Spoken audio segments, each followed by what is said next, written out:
Happy Bhogi అందరికి. భోగి అనంగానే గుర్తొచ్చేది ఏంటి అంటే ఫస్ట్ ఫస్ట్ కుండ. కుండ లేనిదే భోగి పెట్టమనమాట. భోగి చేయం. చెరుకు గడ్డలు, పతంగులు ఇవన్నీ మంచిగా అనిపిస్తాయి. భోగి రోజు ఇంటి ముంగట ఏసుకుంటే. భోగి అని ఎట్లా తెలుస్తది? వేస్తేనే కదా మన ఇంటి ముంగట కలొచ్చేది భోగి పండుగ రోజు. అయితే ఇంకా మేము ఇవి వేసేసినాం. ఇగ కలర్‌లయితే నింపేసినాం. ఫినిషింగ్ టచ్ అయితే ముగ్గుతోనిస్తున్నా నేను. మా మా షణ్ముఖ్‌కైతే భోగి పళ్ళు వేస్తున్నాం తలపైన. పిల్లలకి పెద్దలు భోగి రోజు భోగి పళ్ళు వేస్తే చాలా మంచిది. ఎందుకంటే వాళ్ళకి ఉన్న సంవత్సరం మొత్తం ఏదైతే కర్మ, పీడ ఇవైతే ఉంటాయో నెగెటివ్ ఎనర్జీస్ అవన్నీ పోయి మంచి భోగం అనుభవించాలని, వాళ్ళకంతా మంచి జరగాలని ఇలా చేస్తారు పెద్దలు. ఇట్లా 3 సార్లు తిప్పి భోగి పళ్ళని తలపైన వేస్తారు. వేస్తే చాలా మంచిది.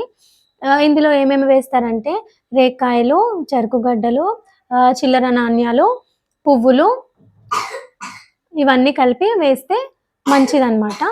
ముందుగా అందరికీ భోగి, కనుమ, సంక్రాంతి శుభాకాంక్షలు.